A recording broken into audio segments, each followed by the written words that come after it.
Hello, boys and girls, and welcome to the concession stand here on the KB Radio Network. I am your host, Kevin Reed, and this is the review of the true crime thriller directed by Anna Kendrick, Woman of the Hour. This film is Anna Kendrick's directorial debut, is currently on Netflix, and the plot of Woman of the Hour, it's in 1978 serial killer Rodney Alcala.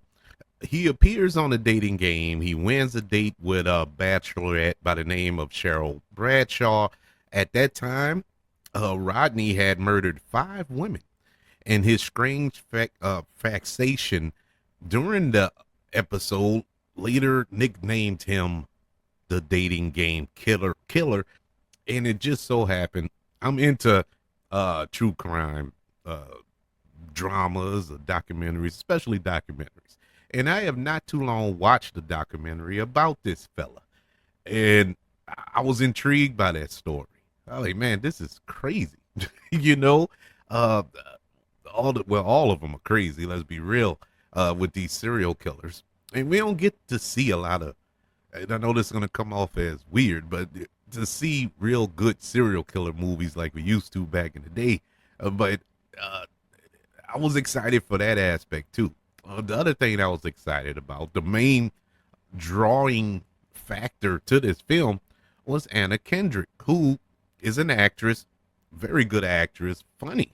She's you mainly see her in comedies, but she dives into dramas. I believe she was nominated for an Academy Award, if I'm not mistaken, for that film with George Clooney. Why am I blanking on the name? But she has popped up in a lot of films, and I really I consider myself a fan. I would say, really enjoyed her. So her to jump into a film like this as her directorial debut, I was like, okay, let's see how she handles this material, because number one, this is a true story.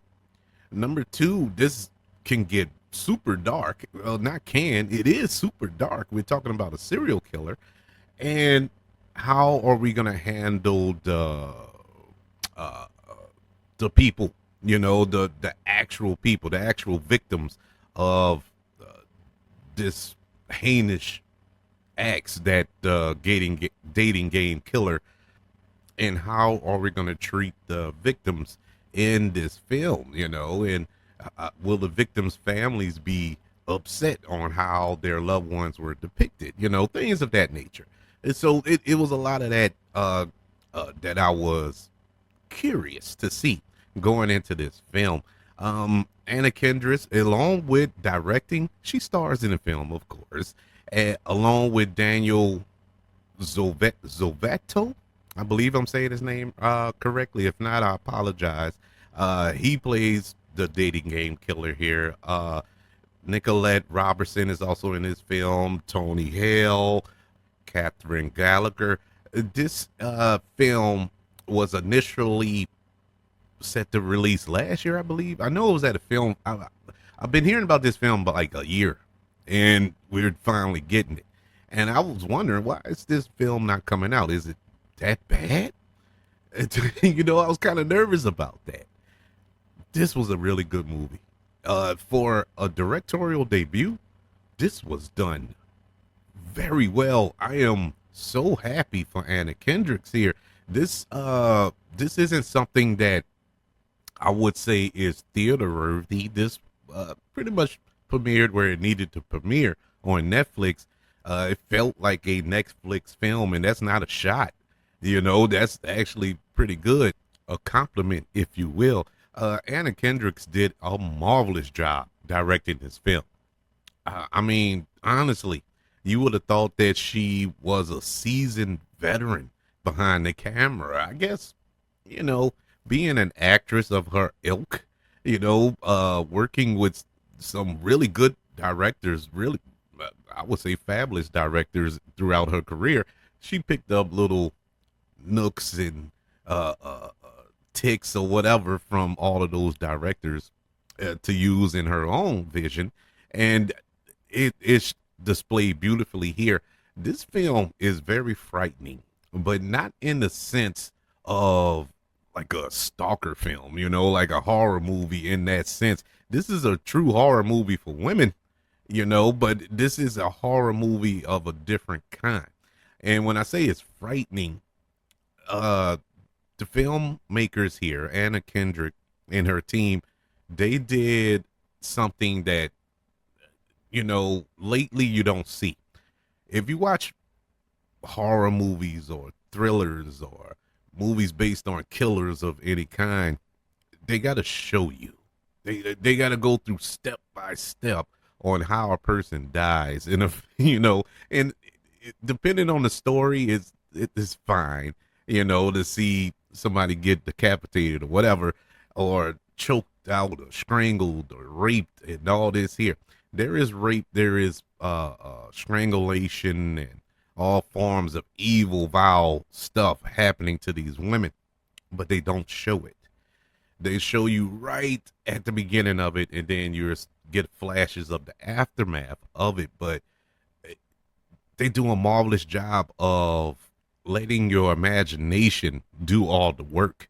In a lot of regards, depending on how sick of a mind you have, it, that's even worse. That is scarier. That is more frightening than anything. And this film does that. And it really made the character of Rodney Alcala just one of the most frightening villains in film.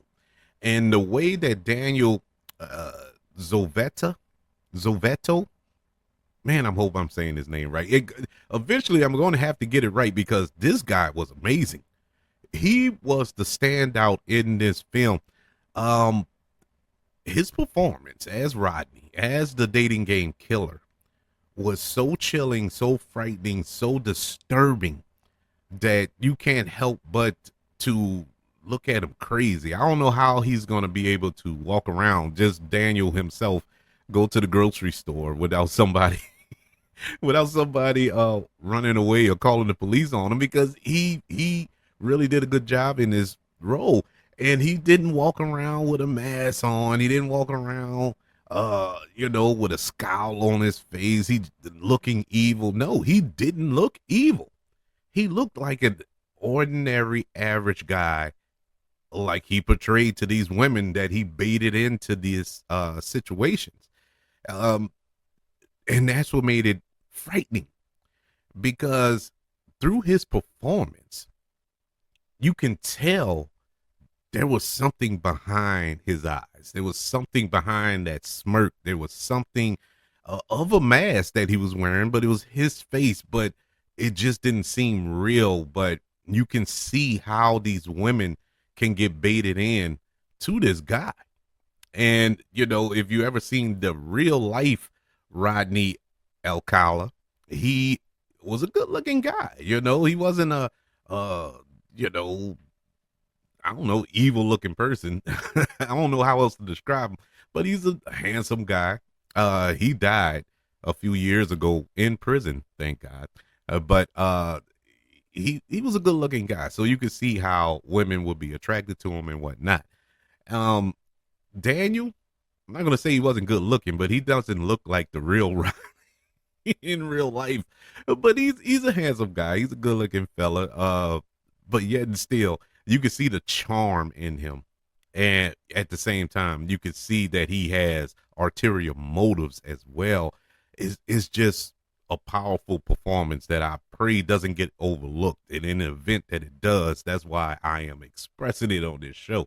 He is doing or has done a marvelous job with this character. I spoke on Anna Kendrick's directing, which was A+ in my opinion.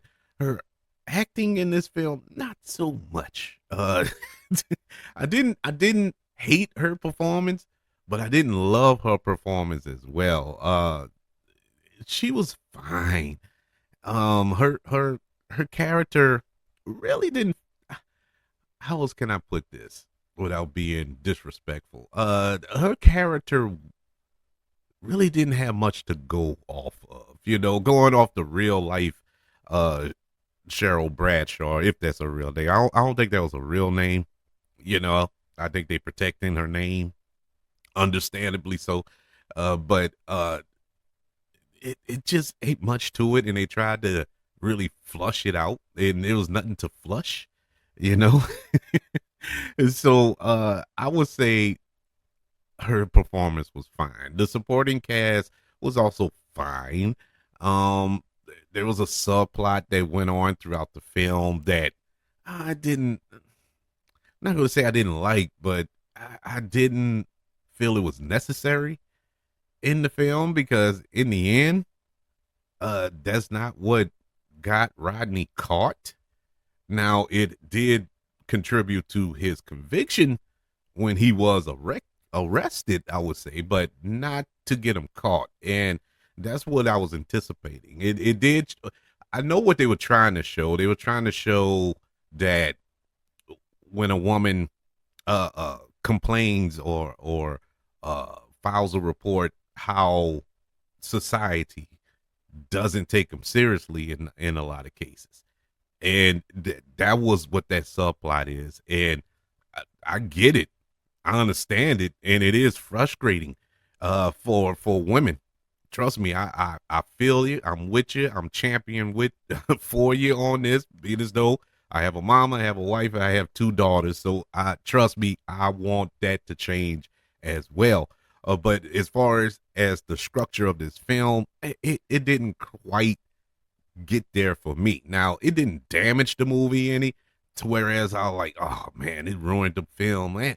Now why did they put it in? I know why they put it in. It was just the not so much the execution. I would say it's a weird thing. It's a weird thing, but um, I did like the performances of the actress there. I think Nicolette Robinson is her name. From Hamilton, believe it or not. She's a Broadway singer. So I liked her performance. Now, the second best performance, which was almost the first. I mean, it was that close to rivaling Daniel's performance as Rodney, but Autumn Bess as this runaway woman or young lady, Amy, I think her name is in the film. Look out for her. Look out for her. I haven't seen her in nothing else. It was my first time seeing her in anything. Man, what a performance by her. I loved her performance. Almost stole the movie. And I mean, she was super, super close to stealing this film. And if anybody come up to me and say like, no, no, Kevin, she was the best part of the movie, I wouldn't argue with you. I wouldn't fight you on it. I wouldn't say that. I probably would agree because I mean, she was phenomenal. She was phenomenal. The only reason I don't give her the best, the theft of the film is because she wasn't in it enough. She wasn't in it enough. But I mean, she was great in that role.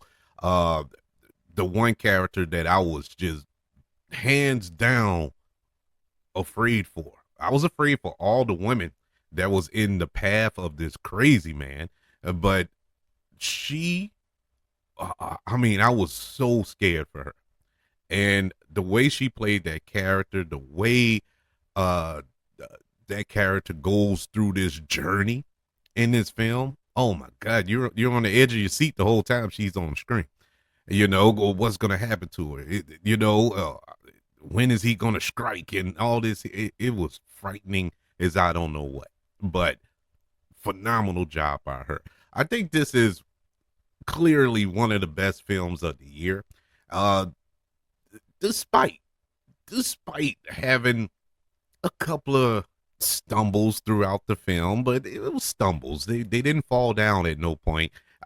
I think this was a well constructed, well shot, well acted, well written, well everything. Well paced. This film is I think about an hour and a half long. That's you blaze right through it. I was actually mad. I wanted more. And when you leave a film, when credits start to roll and you're mad because you wanted more, that's usually a good sign that it was a good film. Leave them wanting more. That's the expression, ain't it? And Woman of the Hour did do that for me. Woman of the Hour, which is currently on Netflix, directed and starring Anna Kendrick, gets a letter grade of an A minus. Yeah, is up there this year. It's one of the best films of the year, hands down. I mean, awesome film, frightening film. It was actually smart to put this out around Halloween. It's not vampires, werewolves, Frankensteins, and Freddy Krueger's and Jason Voorhees, but this is scary. It's scary because it's real. That makes it even more scary. But I would love to know, what are your thoughts of Woman of the Hour currently on Netflix? Did you enjoy it? Do you think it's one of the best films of the year, or you haven't checked it out yet and you planning on checking it out? I highly recommend it. Let me know by emailing the show, kbradiopodcast@gmail.com. You could also let me know on social media. Just search for the KB Radio Network on all social media platforms.